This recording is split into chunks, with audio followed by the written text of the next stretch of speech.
This is What Do You Bring to the Table, a series made by youth for youth that aims to explore the many, many career paths available within our Canadian food systems. By interviewing industry leaders across the country, we get a first-hand look at the various career opportunities available to the next generation, with a particular focus on equity and sustainability.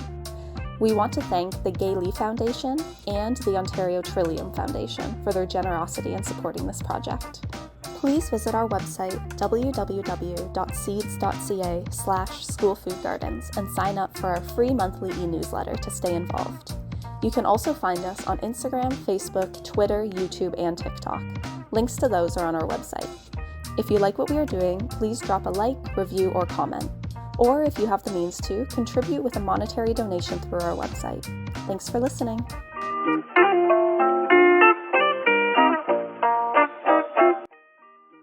This is episode 5, John and Chris. Hello, my name is John. I'm a grade 10 student and a volunteer with Waterloo Region School Food Gardens. Today I'm interviewing Chris Whitting from Ironwood Organics. So, hello Chris, how are you today? I'm good. How are you, John? I'm doing amazing. Good. Anyway, so let's start off with a simple question. What is Ironwood Organics? So it's a farm. There's a lot of things that go around farming. Some of it is what we call growing ecosystem services. So it's taking care of the land, it's building soil, building biodiversity and hedgerows and creating microclimates. So there's a huge piece that's that. Mm-hmm. The agriculture piece is primarily growing wheat. We grow heritage grains, a little bit of beans and soybeans and some potato research and stuff like that. And then the other piece to it is what we call value adding. So it's taking a raw ingredient like wheat and milling it into flour and then selling that flour to home consumers, home bakers, and small scale bakeries. So those are the three big pieces of what Ironwood is. All right. It's pretty interesting. So what's your role at Ironwood Organics? So I am it. Yeah. On a small farm, you literally have to do everything. So yeah, from the farming sense of it, you decide what goes where, and you have to sort of anticipate who's going to buy what and how much of everything you should plant. And then you do the field work and the harvesting and the cleaning. Then from an equipment perspective, you do most of the equipment maintenance. You can certainly hire people to do that if there's enough revenue coming in. But for a small scale farm, you need to learn the basics of mechanics and small engines and a bit of hydraulics and maybe some welding and stuff like that. And that's really fun because that's not field work and it's stuff that you can do on a rainy day. And then from the business side of the farm, there's website development that we need to do. And then generally most small farmers will do their own accounting, so they'll keep track of how much revenue they make and what they sell and who they sell it to. And then you also keep track of all the stuff that you have to buy, so all the oil and the diesel and tractor repairs and things like that. So at the end of the year, you take everything you've earned and everything you've spent, and hopefully there's enough left over that you can have a paycheck. So those are the three big pieces of what I do on the farm. All right. Yeah.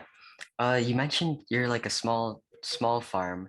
How much space for farming do you have? Like, how big are your fields, I guess? So it's an old dairy farm. It's a large farm. It's 170 acres. So it's way more than we wanted or we were looking for. Mm-hmm. But it was an old dairy farm. So we have about 19 fields, and each of those fields range from sort of 1 to, most of them are in around 4 acres, and some of them are as high as 12 acres, and those big ones will cut in half or sometimes in thirds. Part of it is that we don't grow one thing. We grow many different kinds of crops and different varieties of wheat and spring cereals and winter cereals and buckwheat. So it's really nice to have the small fields so that we can actually grow and rotate crops around in sort of a 7 or 8 year rotation. And we have enough extra land that we can leave it fallow. Fallow is when you're not actively working the land. So you would leave clover, which would fix nitrogen and just give the land a rest and build soil organic matter and stuff like that. So no different than us, sort of putting on some weight and sleeping a lot during the winter and getting ready for summertime, Yeah. So you mentioned like wheat and like buckwheat and stuff. what kind of like machinery do you use to like harvest that? So it's a combine, and Yeah, combines are okay. in a small scale. You can do it with a pair of scissors. So some of our really Yeah. small trials, when we get seeds from a gene bank, we'll actually go on our hands and knees and cut it with scissors and tie it in a what they call a stook and hang it upside down to dry.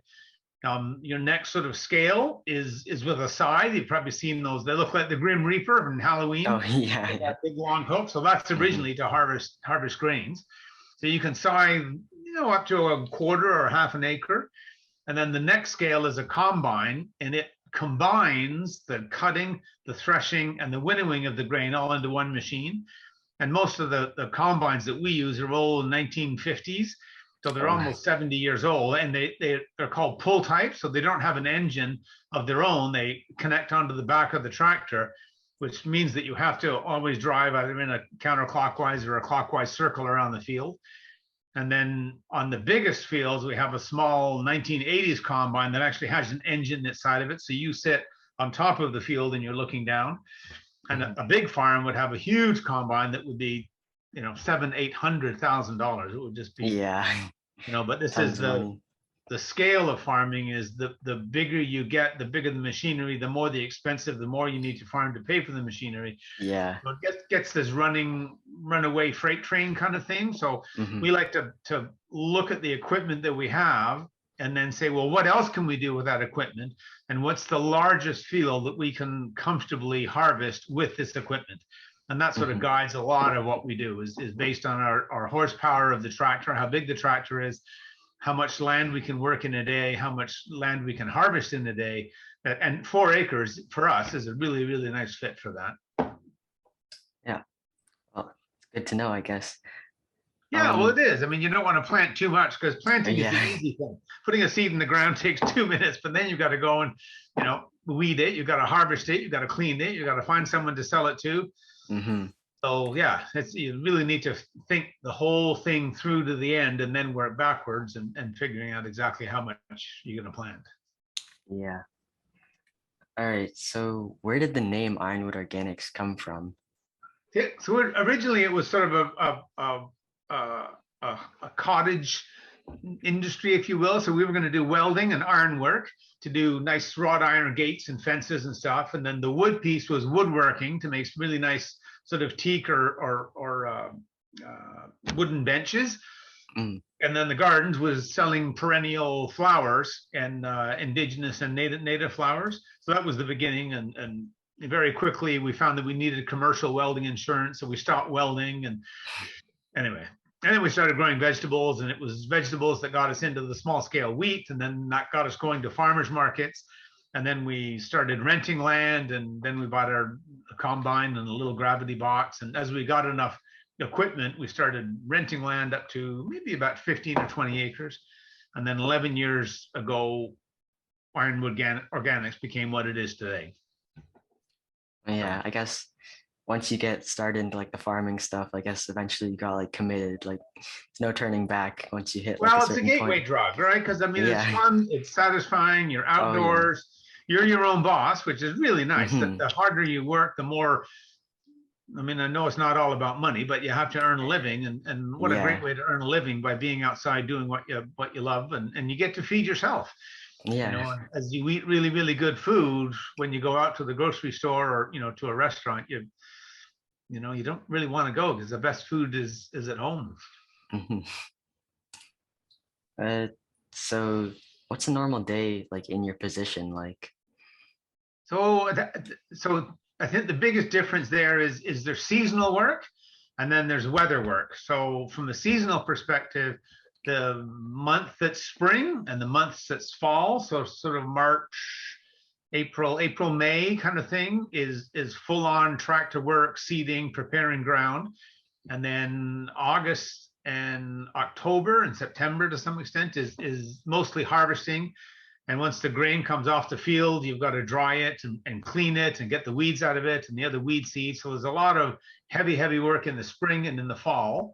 And then during the summertime, we do hedgerow management, so we have to go in and big limbs of trees that are hanging over the fields, invasive species, things like that. So that's a lot of how we spend our time during the summer, and doing maintenance and oil changes and whatnot. And then on rain days, we generally sit behind the computer and do accounting and bookkeeping and web development and answer emails and stuff like that. And it gets a little out of wonky where you're busy and you get a nice long 3-week stretch of sunny weather, and then you realize that you have 300 emails that you haven't answered. Yeah, you have to catch up on. So so you really need a little bit more discipline, and every year we kind of promise ourselves that every Friday at noon, no matter what the weather is, we'll always sit down, answer emails, take our new orders, make sure we haven't lost anything, do our accounting, get our books up to date, because it only takes 3 or 4 hours a week. But when you leave it for 2 months, then you've got this just enormous problem, and you don't want to do it, and you start procrastinating. And so it's good to be on. And the same thing with weeding in the garden. If you go out there for half an hour every evening before dinner and go and weed your vegetable garden with a hoe, you keep on top of it. But as soon as you let it go, then it becomes a 5-hour thing. And before you know it, you just think, what am I growing? Where are my carrots? Yeah. Yeah, you must see that with schoolwork as well. That if you keep on top of it, it feels good. And then all of a sudden you got 2 essays and then a paper, and then you got a test next Friday, and you just kind of sit there and surf on your telephone and procrastinate. Yeah. So what kind of food do you guys produce at Ironwood Organics? So most of the food, as I mentioned, is cereal based. So cereals are grains, which are originally types of grasses. So we do rye, which is grown mostly in the winter, and that gets milled into flour for rye bread. And you can make beer out of it as well, rye beer. Yeah. They call them rye PAs, so an India pale ale, but made with rye. We grow oats, and oats are rolled into oatmeal. You can also make oat flour out of it. So rolled oats is a big one. A lot of people, it seems the easier and more familiar it is to people, the more we sell of it. So everybody knows what to do with rolled oats. You can make oatmeal in the morning. You can make oatmeal raisin cookies. So it's an easy thing. But to get a couple of kilograms of whole grain heritage flour, you're either baking bread, or you might bake some muffins and stuff like that, but it's a little less accessible. Yeah. So most of the wheats, I would say 80% of what we sell is wheat and wheat flour. So we have our own flour mills on the farm, and we can turn that value add from the flours that we grow, the grain that we grow. We actually mill that on demand, probably twice a week we have the mills going. So when we deliver it to customers, people or bakeries, they're getting really, really fresh stone ground flour. So there's lots of nutrition in it. So those are the 3 biggest things that we sell in terms of feeding people. We do a little bit in terms of heritage soybeans and some baking beans and stuff like that, but mostly it's grains. All right. I just wanted to ask you something. Like, I don't think I actually know how like a flour mill works. Like, do you think you could like explain how milling flour like works? Sure. So there's three main pieces to it. One of it is you want to control how much grain goes into the mill, because it's doing a mechanical machine. If you imagine rubbing your hands together and your hands get warm, and that's friction. So the more grain that goes into the mill, the higher the friction. There's a really, really neat device. There's a hopper at the top that's kind of shaped like a V. And then there's a little they call it a damson, and it sits and it vibrates back and forth. So literally, have you ever put on icing sugar on your crepes with a little sieve, and you shake it back and forth, and the icing sugar comes out? That's what the top end of a flour mill looks like. So you can control how much grain goes into the mill, and the more the grain, the coarser it is and the hotter it is, and we want to keep our flour nice and cool. So that's the first thing that we set. And then the thing that actually does the milling are 2 rotating stones on stone mills. There are modern steel mills, but all of the stuff we use are old stone mills. So there's a bed stone, which stays still, and the top stone is called a runner stone, and it does the spinning. And there are grooves cut in the stones called lands and grooves. And the rotating of the top stone actually cuts the grain in half, cuts it in half, cuts it in half. So the grain goes into the middle of the stone, and as it works its way out across to the sides of the stone, the grain gets cut finer and finer and finer and finer. And when it comes out into the outside edge, which is called the skirt, you've got whole grain flour. And then the third piece is you can do something called sifting or bolting of the flour, where you can send it through a cylinder that has screens in it with really, really, really fine silk or wire mesh. And then you can take a whole grain flour and you can break it into 3 or 4 different parts. So you can peel out the bran, which is the biggest chunk. And then you can peel out your germ, your wheat germ, which is the next biggest part. And that's really what cream of wheat is. I don't know if you've ever had cream of wheat as a breakfast cereal. No, you gotta try it. No, probably not. You gotta try it. It's really good. Okay, really good. I'll keep and that then, in mind. Okay. Yeah. And then what's left over is ostensibly white flour, and is white mostly because it's got a large starch content. And that's all there is to it in the simple. In the industrial mills, there's a whole bunch of flour additives and stabilizers and emulsifiers. And there's like 18 or 19 chemicals that can be added to commercial flour. So we do absolutely none of that. It's strictly whole grain flour. So it comes from the field, we clean it, we put it in the mill, and that's what we deliver. All right. Well, thank you. That's a very good explanation. That makes sense, yeah. Yeah, I know a lot more about milling flour now than I did like a couple seconds ago. So good. Yeah, and there's a lot to it. I mean, you have to set it up and you have to watch it and use your nose, and you can smell it. And every once in a while, you put your hand in the mill and feel how fine the flour is. That's what they call the rule of thumb. So when you rub your thumb and your index finger, you can get a gauge of how fine the flour is, and you can tell how warm it is. And if it's getting too hot, you've either got to put less flour in, which reduces the friction, back to rubbing your hands together, or you can put the stones apart. The closer the stones are together, the finer the flour. And as you ease the stones apart, it gets, the particles get larger and larger. And at some point you get what's called cracked wheat, which is, again, like a breakfast cereal. Yeah, I think I've heard of it. Pieces of wheat that are maybe 1 millimeter cube, 2 millimeters cube, something like that. All right. Yeah.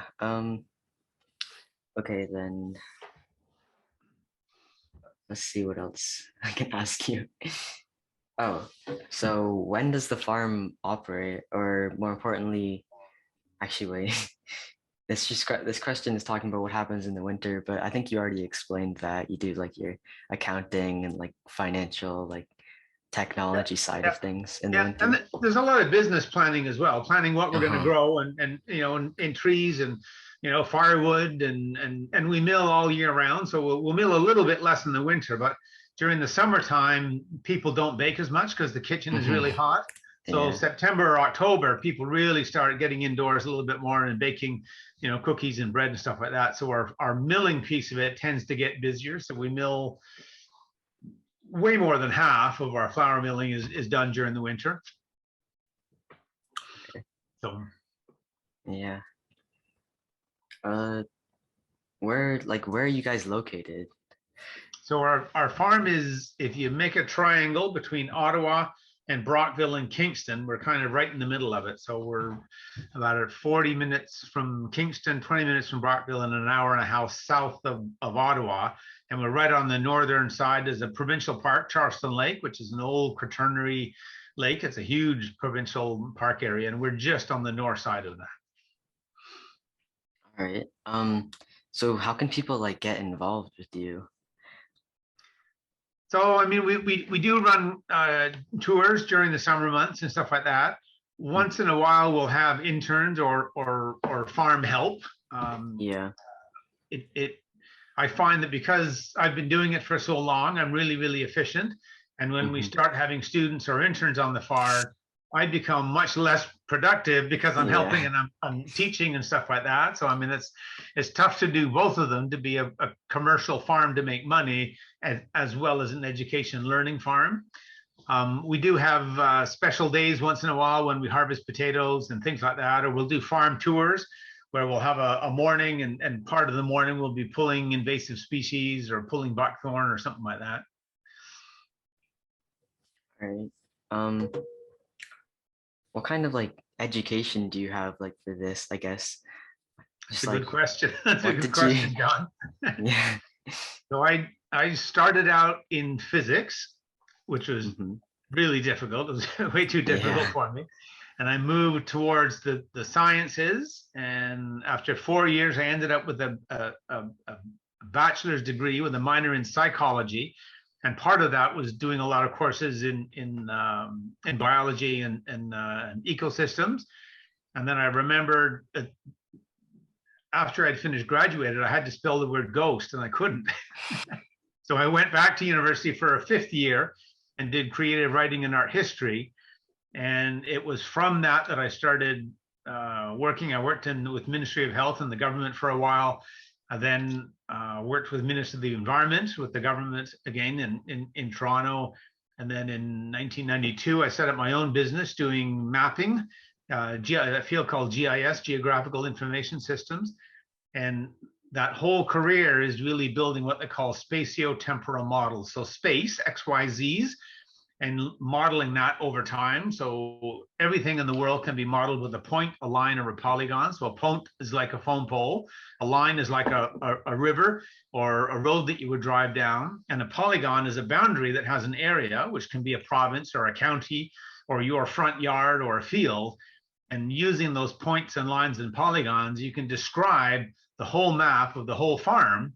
And I think that experience was one that I use every day on the farm in terms of a complex system. There's probably 300 variables on a farm: how hot it is, how dry it is, how much soil, the soil acidity, the wind, all these different things, and they're all acting, and you don't have control over any of them. Really all you can do is decide what you're going to grow, when you're going to plant it, and when you're going to harvest it. And everything else is pretty much up to Mother Nature. Imagine running a bakery and you're only allowed to bake one loaf of bread a year, and you can't control how hot your ovens are. Yeah, that would so not. There's so much randomness to it, and you don't know that June and July is going to be a drought when you plant everything in May. And if you knew that, you might plant it earlier in April.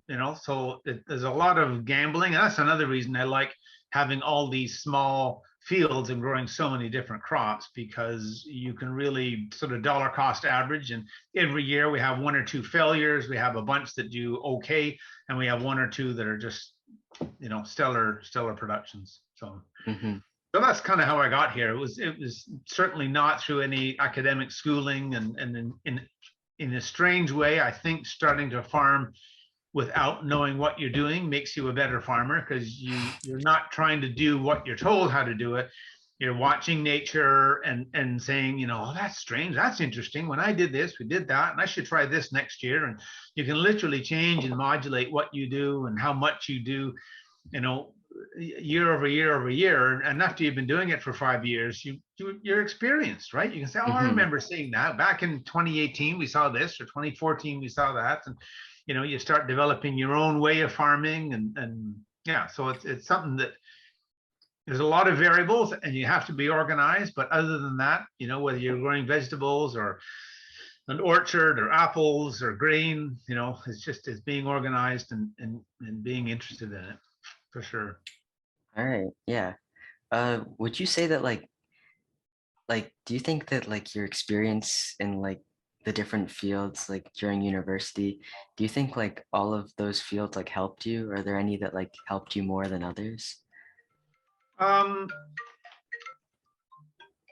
Fields that helped me more than others. So I think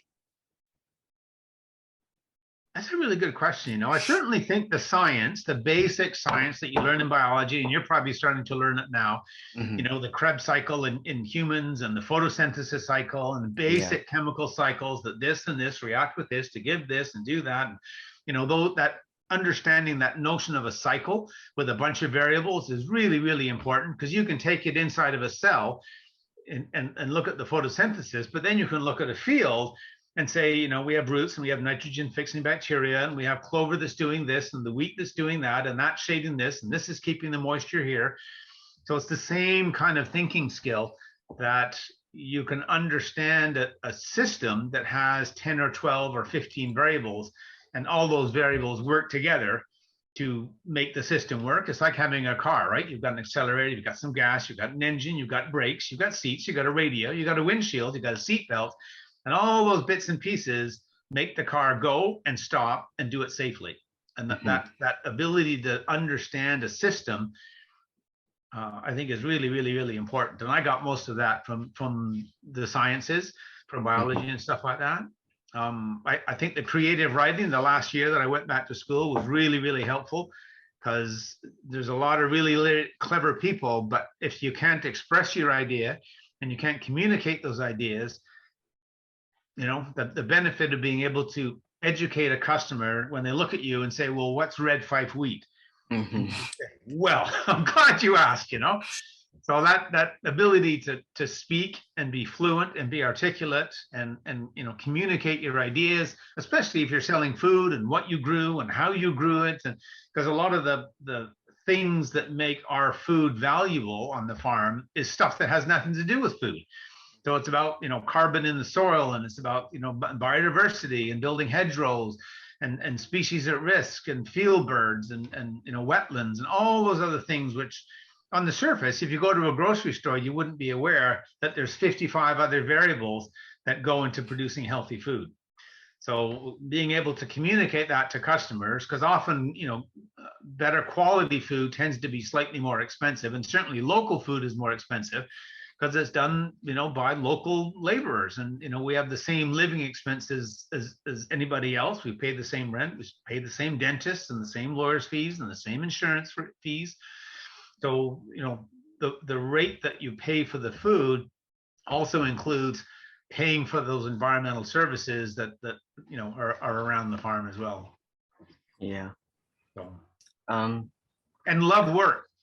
That's the other big thing. And I don't know where I'm thinking it's my father, my parents that taught me to love work and taught me to, you know, to be helpful, because I can't sit down, like to go on a holiday and sit on a beach. You know, it drives me crazy. It drives me crazy. So the love of work, and I find that the more you work, the more satisfied you are, and the more satisfied you become, the harder you want to work. Yeah, and I think it's good to like have a job that you enjoy doing. Yep, absolutely. I think I have like one tiny question. You've mentioned like clover a couple times, about how it like replaces like or replenishes the nitrogen and stuff. How does that work? So there's mycelium, which is a fungus in the soil. Yeah. And there's a lot of life in a healthy soil. So when you look at a tablespoon of soil, there's more organisms in that tablespoon than there are people on the planet. Wow. And when you're standing in a healthy field, there's about 500 kilometers of mycelium strand underneath your shoe. So it's this massive, massive network. And the mycelium communicate with plants, like a wheat plant. And there's a lot of nutrients that are in the soil that the wheat plant doesn't have access to. But there's a lot of sugar in the wheat plant that the fungus doesn't have access to. So they combine and communicate with each other in the root mass. And part of the photosynthesis from the wheat plant, the sugars, it gives it to the mycelium in the soil, and the mycelium goes out and picks up the trace elements, the boron, the manganese, the copper, and brings it back and swaps it with the wheat plant in exchange for sugars. So the similar thing with a bacteria called rhizobia, and that bacteria has the ability to take atmospheric nitrogen, and most of the air that we breathe is nitrogen. I think it's, I don't know, 38% maybe, something like that. There's a ton of it out there. But there's nitrogen, free nitrogen, nitrates, nitrites. There's a whole nitrogen compound thing. And most of the nitrogen that's around is not available for a plant to eat. It would be like, I don't know, what's an analogy? Like having frozen water around and you being thirsty. Yeah. The water's there, but you can't drink it. So what the rhizobia does is it creates nodules on the roots of legumes. So that would be soybeans, vetch, peas, beans.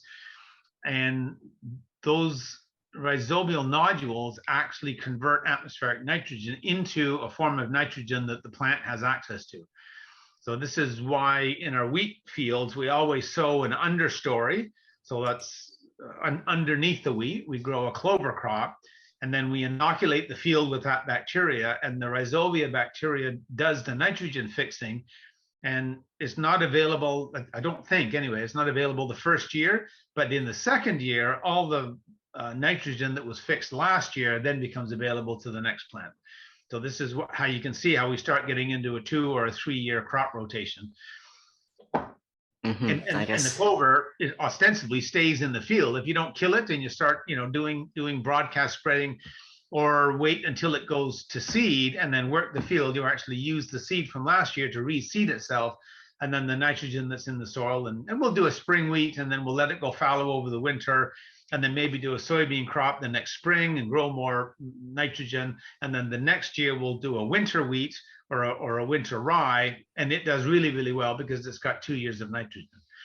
So yeah, there's so much stuff in nature. I mean, before we had chemical fertilizers, herbicides, fungicides, insecticides, before all of that, we just had nature to work with.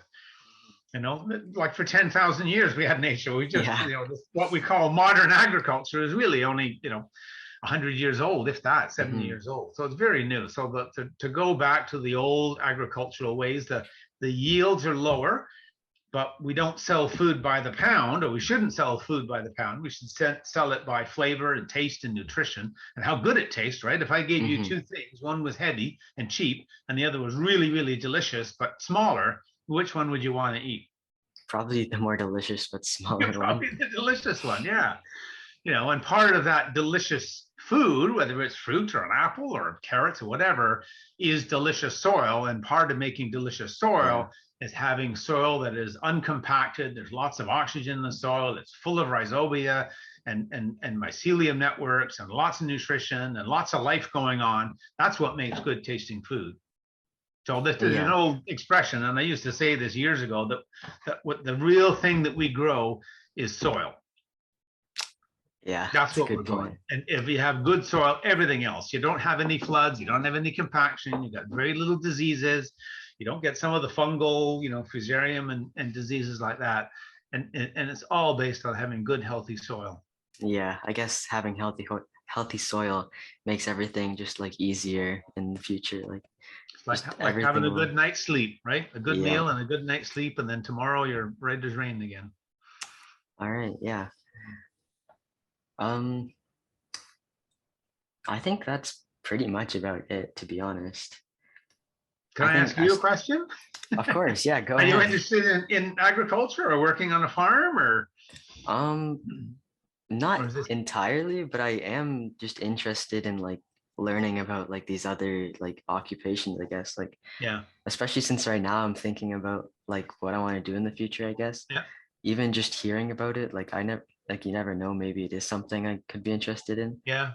But I think at the moment, probably more the business side I'm interested in. Yeah. But I'm not sure I'd go into farming, but it's definitely a really fascinating field of work. It is, and it's huge from the science and the plant breeding and all that business side, and then there's the actual farming, which is a tiny piece of the food system, and then there's all that downstream derivative stuff, the bakers, the millers, the distillers, people that make beer, people that cook food, and all that sort of stuff is all part of the food system. Yeah, very interesting. Yeah, I'll definitely keep the door open for that. Just in case that's ever something I want to do, I'll definitely remember that. And the best thing, John, is even if you don't farm for a living, you can feed yourself. Once you get set up and you've got your own place and stuff like that, to plant a vegetable garden in the back garden and just to put one potato in the ground and go back in October and dig 10 potatoes out of the ground. And sit down and have a nice meal of stuff that came out of your garden. It's quite a fascinating experience. It really connects you to the land, and it makes you realize how important the land is and water, and how much we need to care for it once you taste how good it can be. Yeah, I guess it helps ground you to the reality of things, just it does. No pun intended, right? Yeah. All right then. If that's all, is there any last second comments? No, I think we certainly covered an awful lot of stuff, and and there literally is 100 occupations. And I know I do too much, and I probably do too much, and I probably should start, getting people to do the milling and getting people to do the accounting and get people, because there are people that love business and love accounting, and I don't do it. I don't love it. I do it because I have to do it and because I need to do it. So maybe that's something I should be doing, is looking at what I really love doing and focus on that, and find people that love doing accounting and love doing welding, and Oh yeah. Well then, thanks for taking like the time to do this. I know you definitely have like a pretty busy schedule, like you running all this stuff, but there's an old expression that if the sun's up, you better be doing something. Yeah.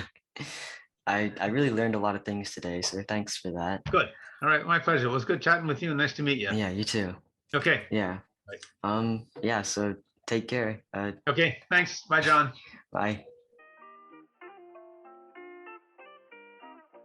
Thanks for listening to this episode of What Do You Bring to the Table? See you again soon.